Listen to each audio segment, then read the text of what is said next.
নমস্কার, কেমন আছেন সবাই? সোনার আরেকটি ব্লগে আপনাদের সকলকে স্বাগত জানাই। আজ সরস্বতী পুজো। প্রতিবারের মতো এবারও বাড়িতে ছোট্ট করে পুজোর আয়োজন করা হয়েছে। তবে এবার উমেদের পাপা বাড়িতে নেই, মানে বাইরে গেছেন। সেই জন্য আমি আর উমিদ মিলেই সমস্ত আয়োজন করেছি। আর এখানে কিন্তু রুমিকে দেখতে পাচ্ছেন, রুমি আমাদের ভীষণ হেল্প করেছে। সকাল থেকে পুজোর সব কিছু গোছগাছ করা রুমি আর উমিদ মিলেই কিন্তু করেছে। সব গোছগাছ হয়ে গেছে, আমাদের পুরোহিত ঠাকুরও এসে গেছেন। এখন আমরা পুজোতে বসেছি। আর পুজো যিনি করছেন তিনি আমাদের ভীষণই পরিচিত, ভীষণই ক্লোজ, গোপাল ছোট ভাইয়ের মতো। সেই করছে আমাদের পুজোটা।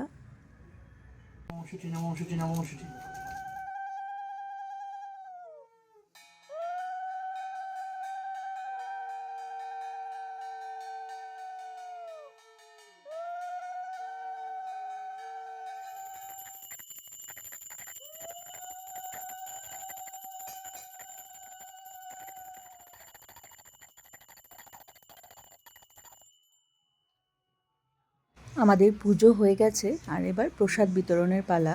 তো সেই জন্য আমি যেগুলো মেনলি মাখা প্রসাদ সেগুলোকে মেখে নিচ্ছি। মাখা প্রসাদে যেমন যেটা হয়, নৈবেদ্য দিতেই হয়, তার সাথে কাঁচা মুগ আর নারকেল কোড়া আছে, খই দই আছে, সেগুলো সব রেডি করে নিচ্ছি। কারণ প্রসাদ দিয়ে দেওয়ার পর সবাইকে প্রসাদ দিয়ে আমরা আবার একটু ঠাকুর দেখতে বেরোবো বাচ্চাদের নিয়ে। প্রথমেই আমরা চলে এসেছি শিলিগুড়ি কলেজে। এখানে কিছুক্ষণ থেকে তারপর অন্য কোথাও যাব। এখানে পুজোটা কিন্তু খুব সুন্দর করা হয়। হ্যালো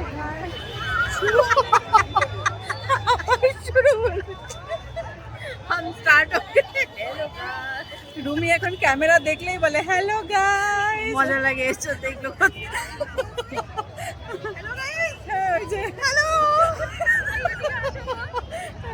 দেখেছো, সবাই শিখে গেছে। আমরা এখন আছি শিলিগুড়ি কলেজের, এসছি আমরা। আর এখানে আসার পর এখানে আরো আমাদের ফ্রেন্ডরাও আছে, সবার সাথে দেখা হয়েছে।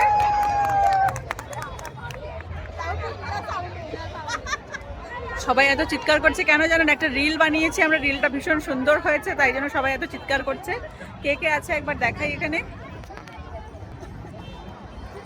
মামুন ব্লগ করছিস নাকি? হ্যাঁ, শতরূপা, এই যে আরো স্কুল ফ্রেন্ডরা। এটা শতরূপার বোন মালো, রুমি, মৌমিতা দি আর মামুন। মৌমিতা দি তো অলরেডি হ্যালো গাইস বলে দিয়েছে, আর রুমিও বলে দিয়েছে।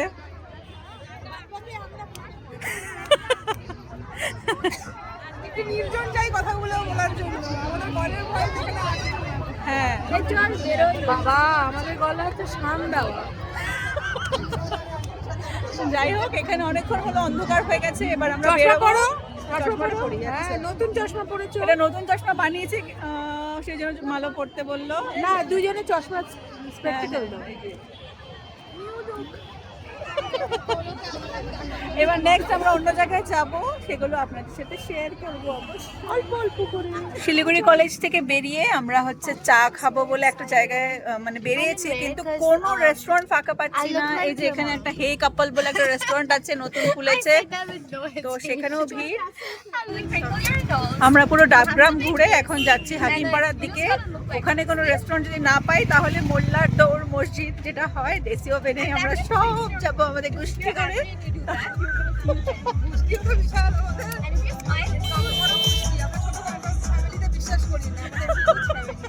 শোনেন, আমরা হচ্ছে একটা কথা আছে না, হাম দো হামারে দো, আমাদের হচ্ছে হাম দাস হামারে দাস। তো যাই হোক, আমরা সবাই মিলে লাস্টে ওইখানেই যাব, রাবণ গোষ্ঠী, বানার গোষ্ঠী। তো দেখা যাক নেক্সট পাই কিনা আমরা, তারপর আবার আসছি। এই যে দেখো দেখো, আলটিমেটলি সবাই নতুন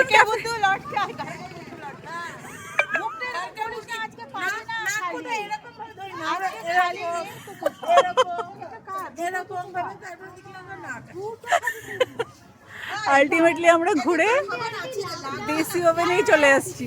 এই যে, আর কোথাও আমরা জায়গা না পেয়ে ফাইনালি আমরা আবার দেশি ওভেনেই চলে এসেছি আমাদের রেস্টুরেন্টে।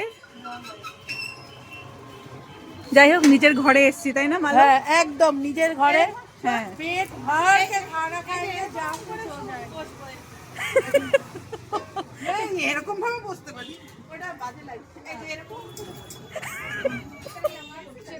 তুমি দেশি ওভেনে বসে যে খিচুড়ি খাচ্ছ সেটা হচ্ছে। বেশি চা খাবো সেটাও খিচুড়ি তরকারিও পাওয়া যাচ্ছে দেশি ওভেনে, আপনারা আসতে পারেন, এনজয় করতে পারেন নতুন ডিশ এই দেশি ওভেনের ঝুলা খিচুড়ি সাথে বাঁধাকপির তরকারি। এই যে দেখো, কেমন হয়েছে খেতে বলো? দারুণ দারুণ, তরকারিটা একটু নুন বেশি মনে হচ্ছে, তবে খিচুড়ির সাথে অ্যাডজাস্ট হয়ে গেছে। এই একবার মেনে গেলাম, হয়নি অ্যাডজাস্ট হয়নি, বলতে হবে না ব্লগে। হ্যাঁ তরকারিটা একটু বাজে হয়েছে কিন্তু খিচুড়িটা দারুণ হয়েছে। কি বাজে! ওরকম বলতে নেই, অ্যাডজাস্ট করতে হবে না। এই না আমি বলে দিই কিন্তু এটা কিন্তু দেশি ওভেনের খিচুড়ি না, এর লবণ বেশি এই বলছে। মিথ্যা কথা, না না দেশি ওভেন এরকম কাজ করে না। হ্যাঁ এই দেখ এই যে একদম পারফেক্ট। এটা দেশি ওভেনের খিচুড়ি না, বাচ্চারা পেয়েছে। আমরা প্রমোশন করলাম দেশি ওভেনে খিচুড়ি পাওয়া যাচ্ছে বলে। আমরা গিয়েছিলাম বাচ্চাদের টিচার বলো বাচ্চারা কিন্তু সরস্বতী পুজো ছিল। হ্যাঁ তো যাই হোক খিচুড়িটা ওখান থেকে দেওয়া হয়েছে। খিচুড়িটা নো ডাউট খুব ভালো। লবণ একটু কারো বেশি মনে হচ্ছে, আমার ঠিক লেগেছে। তুমি নোনতা মানুষ তো, ওই জন্য তোমার লবণ লেগেছে। আমরা মিষ্টি মানুষ, আমাদের আমার সারাটা দিন এভাবেই কাটলো আর খুব সুন্দর কাটলো। সকাল থেকে বাড়িতে পুজো, তারপর বন্ধুদের সাথে আড্ডা, তারপর একটু ঘোরা, তারপর ফাইনালি নিজের বাড়িতে নিজের রেস্টুরেন্টে এসে খাওয়া দাওয়া। এবার সবার বাড়ি যাওয়ার পালা। আর আমার ব্লগটা আমি আজকে এখানে শেষ করছি। আশা করছি আপনাদের আজকের ব্লগটি ভালো লেগেছে। যদি ভালো লেগে থাকে একটি কমেন্টের মাধ্যমে অবশ্যই জানাবেন।